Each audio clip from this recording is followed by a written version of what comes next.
Bonjour, j'espère que vous allez bien, je suis Thomas Delosier et je vais vous parler aujourd'hui du OnePlus 8. Il y a quelques jours, mon collègue Rémi évoquait le OnePlus 8 Pro en vidéo. Il s'agissait du premier smartphone de OnePlus à taper la barre des 1000 € dans une de ses déclinaisons.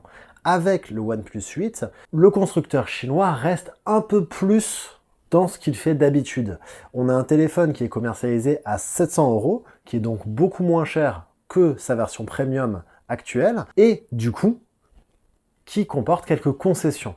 Donc commençons, avant d'évoquer le test, commençons par lister les différences entre ce OnePlus 8 et le OnePlus 8 Pro. Tout d'abord, il y a une absence d'étanchéité sur ce smartphone. Là où le OnePlus 8 Pro est certifié IP68, le OnePlus 8 ne l'est pas. C'est-à-dire qu'il n'est pas étanche.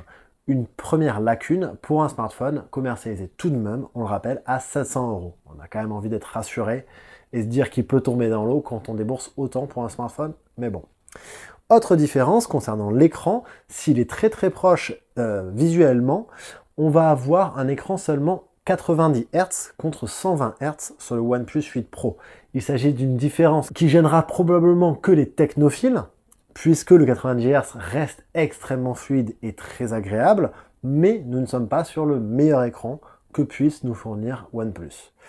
Enfin, la dernière grosse différence concerne les modules photo. Là où le OnePlus 8 Pro innove et place jusqu'à 4 modules photo sur son dos, le OnePlus 8 se contente en gros d'avoir l'équipement photo du OnePlus 7T présenté il y a quelques mois. Nous avons donc un téléphone qui est moins ambitieux, qui est moins complet que le OnePlus 8 Pro, mais qui est tout de même intéressant. Qu'est-ce qu'il vaut réellement? C'est ce dont on va parler dès maintenant.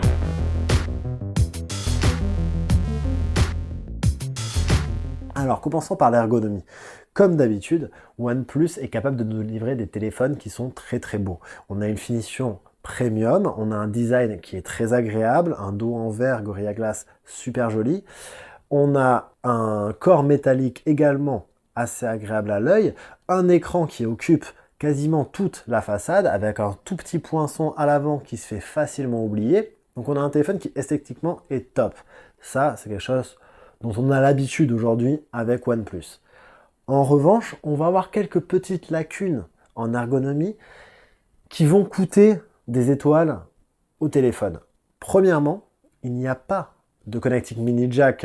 OnePlus nous avait déjà habitués avec le OnePlus 7T, mais il n'y a pas non plus d'adaptateur USB-C vers mini jack. Il faudra donc avoir absolument un casque Bluetooth pour écouter sa musique. Autre lacune, c'est donc cette absence d'étanchéité dont nous parlions plus tôt. Ce qui fait que le OnePlus 8 n'a que 3 étoiles en ergonomie, et c'est bien dommage, puisque comme vous allez le voir, c'est une de ses seules véritables lacunes. Concernant l'écran, si on n'a pas la dalle 120 Hz du OnePlus 8 Pro, on est quand même ici face à un superbe écran.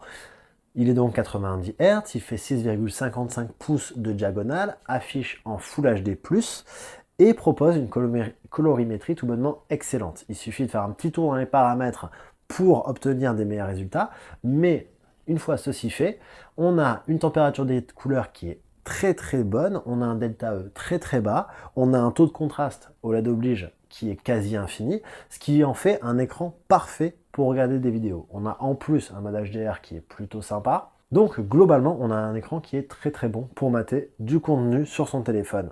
Autre avantage, l'écran est très lisible même en plein soleil. Il monte à 780 candela par mètre carré et a une réflectance très faible. Ce qui fait que même si le soleil tape dessus, vous pourrez quand même continuer à lire, continuer à répondre aux messages. De nuit, c'est un peu plus compliqué. Il a une luminosité minimale qui descend à 2,3 candela par mètre carré. C'est un poil élevé et ça risque un peu d'abîmer les yeux si vous le regardez dans l'obscurité de la plus totale.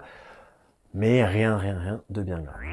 Concernant les performances, nous faisons ici face à un véritable cheval de course. Le OnePlus 8 embarque la toute dernière puce de Qualcomm à l'heure actuelle, le Snapdragon 865, et il est couplé à 8 Go de RAM. Avec cet équipement, on a un gros 5 étoiles en performance chez nous.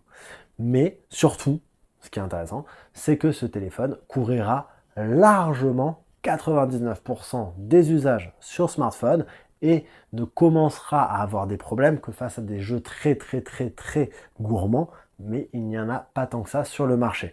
Donc on a un téléphone qui va permettre de faire du multitâche, qui va permettre de jouer aux jeux vidéo sans le moindre problème, et ça c'est très agréable, surtout à ce prix-là.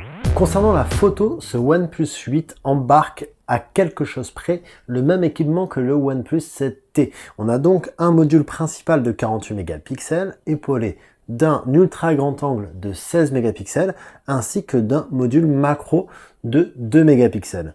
Globalement, ces trois modules sont plutôt bons de jour. On va avoir des photos qui sont un peu trop lissées, un peu trop contrastées pour être au niveau de la concurrence, mais ce sont des clichés tout de même très exploitables et plutôt jolis. En revanche, les problèmes vont commencer à apparaître de nuit, où on va avoir des clichés qui sont globalement lissés, très bruités, peu exploitables et pour le coup très en dessous de la concurrence directe et notamment celle du Mi Note 10 de Xiaomi. À l'avant, le module photo de 16 mégapixels offre des selfies qui sont plutôt détaillés, plutôt bien gérés. Enfin, le téléphone est capable de filmer en 4K 60 fps avec son module principal dorsal. En revanche, on vous conseille plutôt de filmer en 30 images par seconde, car en 60, on a quelques problèmes de fluidité, quelques problèmes de son également, donc le résultat ne sera pas optimal. Du côté de l'autonomie, le OnePlus 8 embarque un accumulateur de 4300 mAh. Cela lui permet de tenir 19h30 sur notre test d'autonomie maison. C'est très bon, c'est bien au-dessus d'un Galaxy S20 ou d'un Pixel 4, mais c'est bien en dessous, encore une fois, du Mi Note 10 de Xiaomi. Grâce à la charge rapide, le OnePlus 8 supporte jusqu'à 30 watts en filaire. Cela lui permet de retrouver environ 50% de sa batterie en 22 minutes et 100% en 55 minutes. C'est un très bon résultat et c'est très pratique puisqu'avec ses 19 heures, avec son résultat en autonomie chez nous, cela correspond à 2 jours d'utilisation moyenne, puis seulement 1 heure pour le recharger. C'est très pratique. En conclusion, ce OnePlus 8 est un bon smartphone. En revanche, on ne peut pas vous dire que c'est le meilleur smartphone à ce prix-là. On ne peut pas vous dire ça tout simplement parce que le Mi Note 10 de Xiaomi est plus complet. Il a 5 étoiles chez nous, là où le OnePlus 8 n'en a que 4. Mais s'il n'est pas le meilleur, le OnePlus 8 reste quand même une alternative très pertinente. Car là où le Mi Note 10 a quelques lacunes en performance ou en design, le OnePlus 8 a un design très beau et en plus a la toute dernière puce de Qualcomm, donc est très performant. Il faudra donc savoir choisir entre un téléphone qui fait peut-être un peu plus cheap mais qui est plus complet et un téléphone qui tout simplement en envoie avec un super design, un super écran et des super performances. Sur cette question-là, on ne peut pas vraiment vous aider à trancher. On espère vous avoir donné les billes qui vous permettent de choisir et on compte sur vous pour faire le bon choix. Allez.